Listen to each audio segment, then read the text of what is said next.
tardes, con gran entusiasmo estamos como todos los días en esta mesa, prestos a echar a andar nuestro radar alternativo desde la opinión de Yucatán, para irnos informando juntos de lo que ha pasado hoy, mi querido Hinder. ¿Cómo estás? Buenas tardes. Muy bien, Fernando Río Rosado, buenas tardes a ti, buenas tardes a todos los que nos hacen el favor. ¿Qué nos cuentas? Vamos a aprovechar en los minutos cortos que tenemos para darles información un poquito de todo. Presto. El sector hotelero confía en un buen cierre de año. Si bien el sector hotelero yucateco no tiene los niveles de su vecino de Quintana Roo, con niveles de ocupación del 87% más, rebasa actualmente el 50% y espera una buena recta final de 2015 con en años anteriores, declaró el presidente de la Cámara Mexicana de Hoteles de Yucatán, Ricardo Daher Nahum. El empresario fue entrevistado por Opinión de Yucatán este miércoles hace un rato en el marco de una reunión que se efectuó en la sede de esa asociación hotelera para entregar de manera simbólica algunas de las constancias de 6 cursos de capacitación que se realizaron en forma conjunta con la Secretaría de Fomento Turístico del Gobierno del Estado. En los cursos cuyo objetivo general es mejorar el trabajo y la participación del personal que atiende a los turistas, es la cara de la industria, participaron 22 hoteles de Yucatán con un total de 89 empleados de diferentes niveles.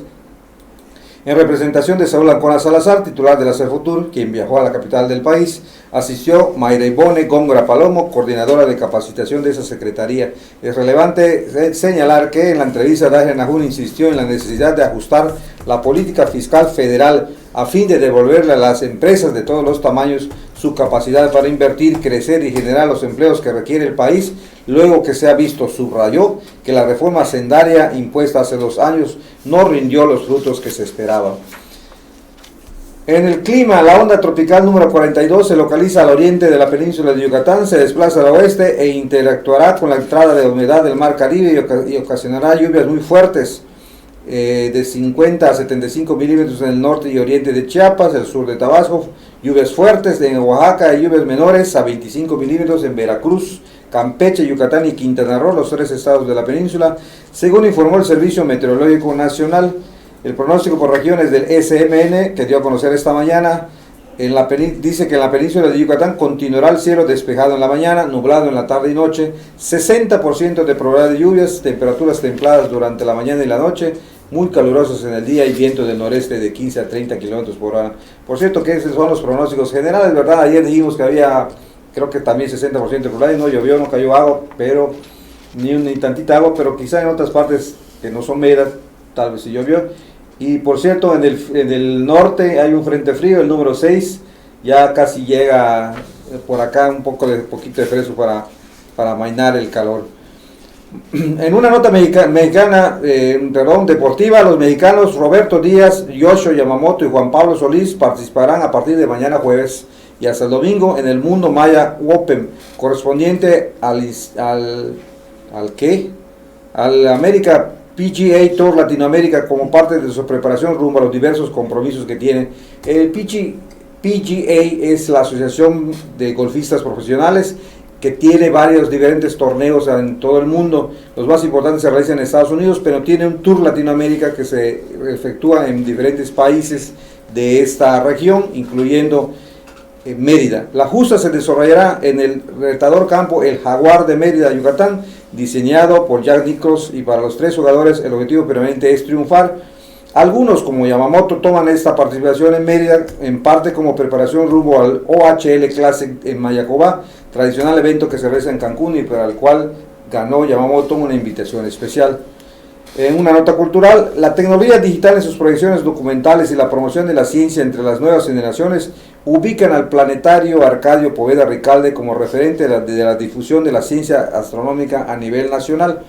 De acuerdo con Juan José Durán Nájera, coordinador general del planetario y uno de sus fundadores, esas instalaciones ubicadas en el Centro Cultural Olimpo, en el corazón de la capital yucateca, son las primeras de su tipo en toda Latinoamérica en incorporar tecnología digital para el deleite de los amantes del universo. Por cierto, el planetario tiene una sección denominada Estrellas de esta noche para identificar constelaciones y estrellas según la temporada del año. Visítelo, es una riqueza que tenemos en Mérida que muy pocos tienen en cuenta, pero que vale la pena.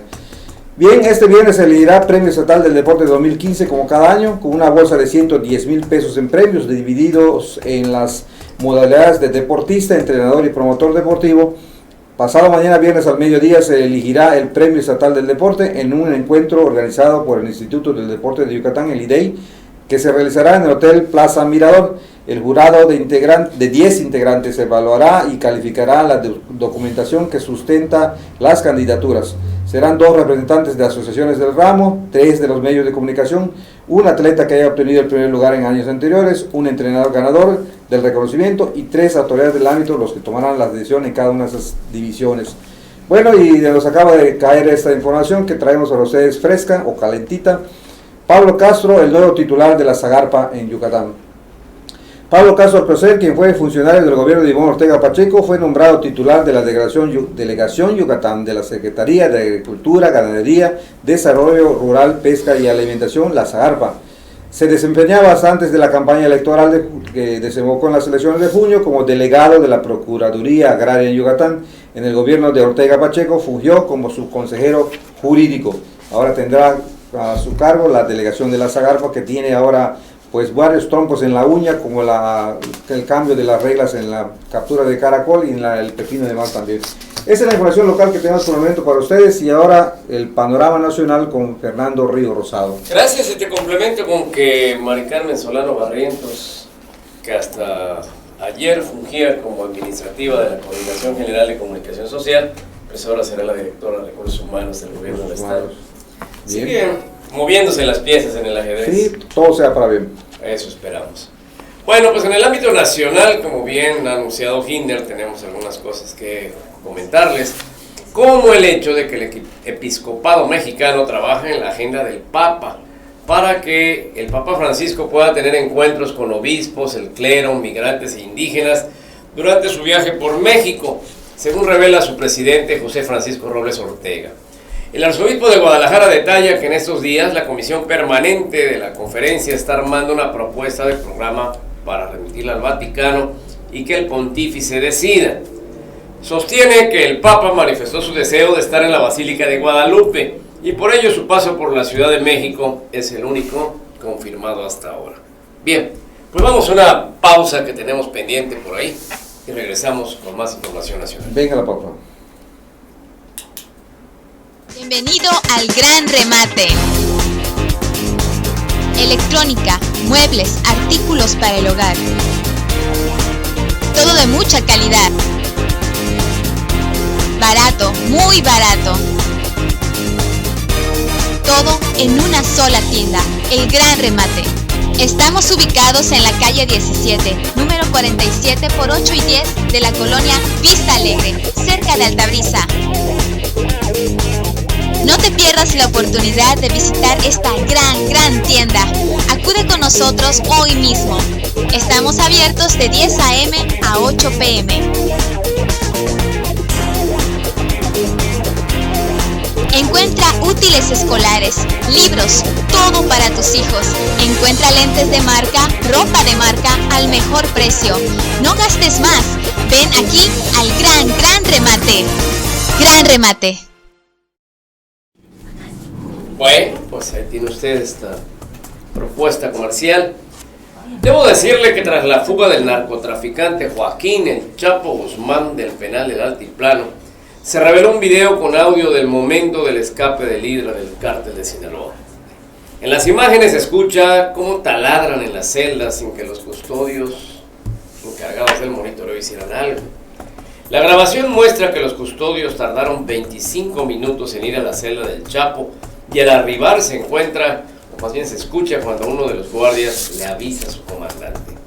Casi al final del video se escuchan voces que preguntan por el capo. ¿Dónde está don Joaquín?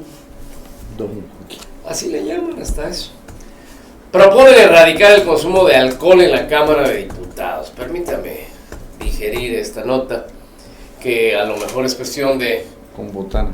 Sí, pudiera decir, proponen en la Cámara de Diputados erradicar el consumo de alcohol, y eso es un asunto diferente. Quiere decir que en el país no se podrá consumir alcohol. Como yo leo el encabezado, bueno, pues le voy a decir mi interpretación, a ver si es la misma. La diputada y secretaria general del PRI, Carolina Monroy, del Mazo, propone erradicar el consumo de alcohol de la Cámara de Diputados, es decir, en la Cámara está prohibido ingerir alcohol y eso pues debiera de ser, pues no sé si por ley, pero debiera de ser por elemental moral, ¿verdad? En cualquier centro de trabajo. Pues imagínese usted que aquí estemos pasando las noticias y tengamos cada quien a sentar una cervecita. Aquí tenemos una copa, ¿no? Un refrigerador que hay bebidas alcohólicas. ¿De veras? ¿Dónde está? Para casos de emergencia, como bueno. José Alfredo Emilio sacó don David una botella de vodka para resucitarlo. Bueno, pero no la hemos tocado. Argumenta que las bebidas embriagantes entorpecen el funcionamiento óptimo de las capacidades humanas. Claro. Y por tanto, en San Lázaro se debe actuar responsablemente como en cualquier centro de trabajo. Por tal motivo, la legisladora presentó un punto de acuerdo para instaurar un comité para la creación del Código de Ética y Conducta Parlamentaria. Pues yo no sé, pero en los lugares donde yo trabajo sí existe un código de esta naturaleza, pero nunca se me ha ocurrido tomar alcohol en horarios y en momentos laborales. Imagínate a Condorito cayendo de espalda De diciendo plop. plop. Así es. Bueno, ahora si van a prohibir beber alcohol en todo el país, pues habrá que ir pensando si ir a vivir a Timbuktu. Revisarán vehículos que pretendan ser importados. Los vehículos de procedencia extranjera que pretendan importarse a México deberán demostrar que sus emisiones se encuentran dentro de los límites permitidos por unidades de verificación acreditadas y aprobadas. De acuerdo con las modificaciones a la norma oficial mexicana, en el punto de entrada al país se aceptarán los documentos donde consten los resultados aprobatorios de las pruebas ejecutadas en los Estados Unidos. La autenticidad de los certificados se verificará por los agentes aduanales donde se realice el trámite de importación definitiva. Y como nota final, la corrupción cuesta a México 3.300 millones de pesos al año. Yo creo que más, no veo cómo cuantificar lo ilícito, como hablar cuántos clandestinos de bebidas alcohólicas hay en Yucatán. ¿Cuántas mordidas dice? Ah, si lo saben, pues después entonces ¿qué están esperando para evitarlo, verdad? Proyecciones. Por los 7.4 millones de actos de corrupción que se registran en México, son los contabilizados, apenas se sanciona a 12,000 funcionarios. Bueno, dos de ellos ya cayeron ayer aquí en Mérida, de los cuales solo 140 pisan la cárcel, según revela el INEGI. Según el organismo, se estima que la corrupción cuesta a México un total de 3.300 millones de pesos al año. Esta cifra se calcula del costo monetario que obligan a desembolsar a las personas para pagar actos de corrupción que van desde trámites hasta pago por atención médica y de luz y de agua.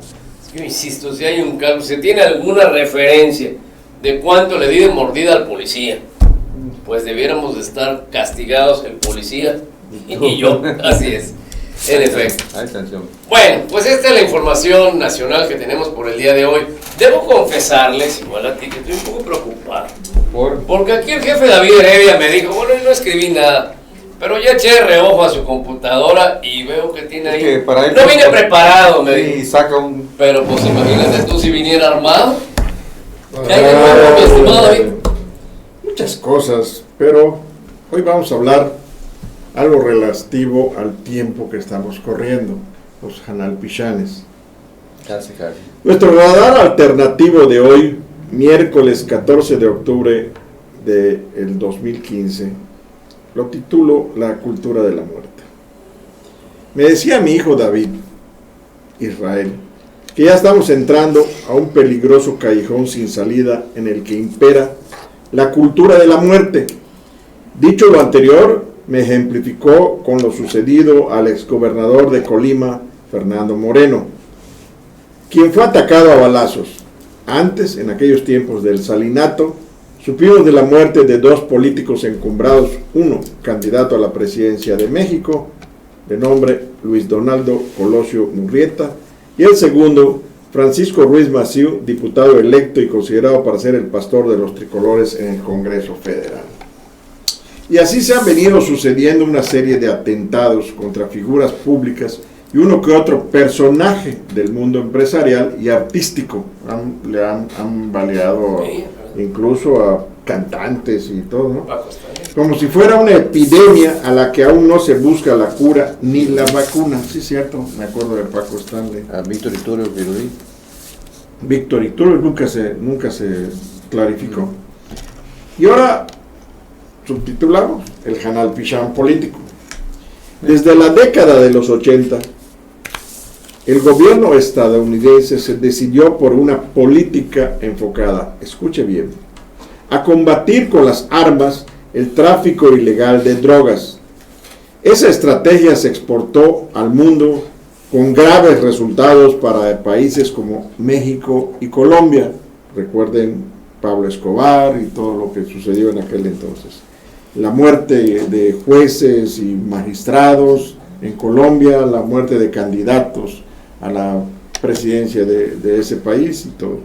La guerra contra el narcotráfico emprendida por el gobierno de Felipe Calderón ha dejado un saldo de muertes y violencias, se calculaba entre 80 y 90 mil muertos, y un clima de terror en ciudades como Juárez, Nuevo Laredo, Monterrey, etc. Pero la estrategia de la guerra contra las drogas proviene de más allá de nuestras fronteras y data de 1986, cuando Ronald Reagan, el entonces presidente de Estados Unidos, advirtió que las drogas ilegales eran una amenaza para la seguridad nacional de los Estados Unidos. Como resultado de la definición de este nuevo frente de guerra, desde finales de la década de los 80, la ayuda militar, policial y de logística que el gobierno de Estados Unidos proporciona a México ha ido en aumento sin resultados positivos a la fecha. En México, la intervención de Fuerzas Armadas en las instancias de decisión para realizar operativos y acciones frente al narcotráfico comenzó de lleno cuando durante el gobierno de Carlos Salinas de Gortari se incluyó en el grupo coordinador ejecutivo del desaparecido Instituto Nacional para el Combate a las Drogas a representantes de las Secretarías de la Defensa y Marina. En el gobierno de Ernesto Zedillo, la punta de lanza de la incorporación de militares al frente de la lucha contra el narcotráfico fue el Plan Piloto Chihuahua, instaurado durante el primer año de gobierno, que estableció la política seguida hasta ahora al reemplazar en aquel entonces apenas a 120 policías judiciales asignados a la delegación de la Procuraduría General de la República en Chihuahua, por integrantes del ejército mexicano. Recuerden lo que estaba sucediendo con la muerte de las mujeres y todo, era una cosa terrible, lo que permitió la plena injerencia de aquellas secretarías en la toma de decisiones y la elaboración de políticas en materia de seguridad nacional, en las que incluían las acciones en contra del narcotráfico. Y esto lo tenemos que clarificar, porque conocer la historia es también conocer nuestra verdad. Datos sobre el número de integrantes del ejército mexicano capacitados en Estados Unidos confirman la principal línea de la estrategia transnacional seguida en México y América Latina para enfrentar al tráfico de estupefacientes. La militarización entre 1981 y 95, México envió un total de 1.488 efectivos a las academias militares de los Estados Unidos, o sea, West Point. En 1997 y nuevamente en 1998 se capacitó en ese país a más de 1.000 integrantes del programa Grupo Aeromóvil de Fuerzas Especiales, los GAFE, y lo recuerdo porque mi amigo Silvano Román Colmenares Astudillo fue el principal operador de este grupo, superando en 2 años la cantidad de soldados que habían sido entrenados a los 15 años anteriores. A la caída del priismo, el gobierno de Vicente Fox no solo mantuvo la política de incorporar a las Fuerzas Armadas en operativos antidrogas, sino que aumentó la presencia militar en las policías federales, por lo que nombró al general Rafael Maceo de la Concha como titular de la Procuraduría General de la República, y la cereza del pastel vino cuando, al inicio de su gestión, Felipe Calderón intensificó la política de la guerra contra las drogas, para la cual la estrategia básica de todas las acciones libradas hasta hoy es la recuperación de territorios dominados por el narcotráfico. Esto es la zona de Oaxaca, Guerrero, Michoacán y puntos aledaños a ello, ¿no? Los territorios dominados por el narcotráfico, tanto urbanos como rurales, en un intento por desarticular a las organizaciones criminales, además de disminuir y evitar el creciente consumo de drogas. Pocas semanas después de iniciado su gobierno, Calderón apareció con camisola y gorra militar, recordemos aquel famoso comandante supremo Chiricuto, que fue burla de muchos caricaturistas, cartonistas. En Michoacán, al inicio de los llamados operativos conjuntos, en una estrategia que pasa por el despliegue de decenas de miles de soldados en las calles y en la captura o muerte de líderes de las organizaciones criminales. Hasta ahora el saldo es de más de 30,000 muertes durante este gobierno federal, según informó la PGR en diciembre del año pasado. Lo que siguió fue lo que hasta hoy conocemos y seguimos padeciendo como la cultura de la muerte. Así lo dejo sobre la mesa. Interesante. Yo le apuesto a la cultura de la vida. Sin duda, si estamos aquí es porque estamos vivos. Si no tendría... Si morimos es porque estamos vivos. Correcto, no hay modo de Si morir. morimos, vivimos, es prolegen el ejem. Correcto. Es el lema de la familia Heredia. Y lo que tiene valor por encima de todas las cosas es la vida. Yo no comulgo con la canción de José Alfredo Jiménez. La vida, que no, la vida vale. no vale nada. La vida lo vale todo. Claro. ¿Y qué de Inder? Pues yo lo que veo es esa cultura de la muerte que citabas de tu hijo, que está viendo en el país. Yo creo que lo que hace David Jr. es darse cuenta de que cada vez vale menos la vida, en el sentido de que cada vez hay más muertos, y muertos que quedan impunes. Se está trivializando la vida y se está trivializando la muerte, David.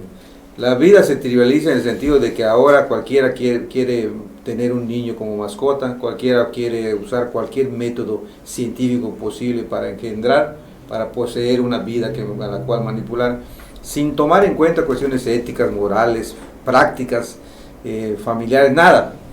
Y en cuanto a la trivialización de la muerte, lo ves en la televisión, cuando ahora, para mi sorpresa, están promoviendo espectáculos que hacen gala del terror. Te invitan a una casa del terror con cosas que te muestran personas, gente, seres descarnados, muerte por todos lados. De hecho, en la tira cómica del Ser Dotado que difunde Milenio México y Milenio Novedades, están en una serie de terror, disque terror, pero en broma, ¿no? En fin, que parece que matar ya no cuesta nada. Si se venera a aquel Malverde entre los narcos, la Santa Muerte, la Santa Muerte, y al Malverde, que es una calaca, era un narco. Sí, estos muchachos de ahora, David, tienen un desprecio inculcado por la sociedad, por los medios de comunicación, por la sociedad en pleno y por la impunidad con que prevalece en México. Ves a los muchachos pandilleros, así como decía José Alfredo Jiménez, hace ¿cuántos? 60, 70 años, prácticamente no hemos avanzado nada, al contrario hemos retrocedido, porque la trivialización de la muerte que no tiene nada que ver con las tradiciones, es cada vez más grave. Nosotros teníamos fiestas de los difuntos, pero envueltas en un simbolismo. Se han trastocado los valores, ¿no es así? Es decir, cosas como la vida, que antes eran valiosas, pareciera que ahora no lo es.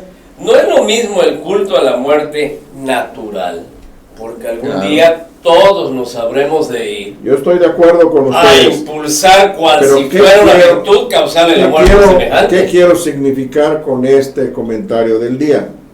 ¿De dónde vienen nuestros males?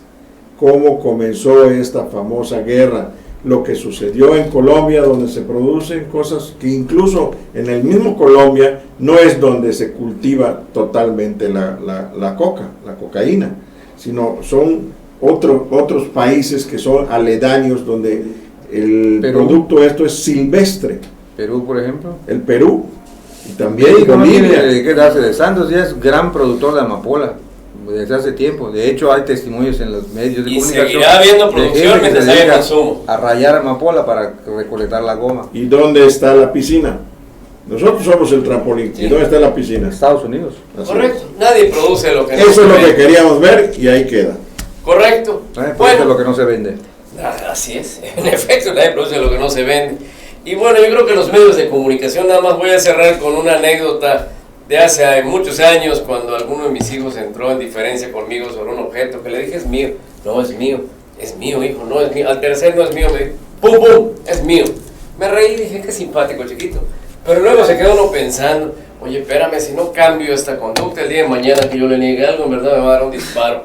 ¿De dónde vienes? Pero si viendo los medios de comunicación, no sé cuántas muertes al día ves cuando prendes la tele 1 hora o 2. Sí, una trivialización de la sangre, de los cadáveres. Pareciera que es un acto normal. Como y hasta lo hacemos telenovelas. Así es. Bueno, ahí está el tema. Gracias, de verdad que quisiéramos seguir debatiendo entre nosotros y tal vez con usted al calor de una taza de café. Lo haremos algún día. Mientras tanto, de verdad cuídese. Queremos que estemos frente mañana.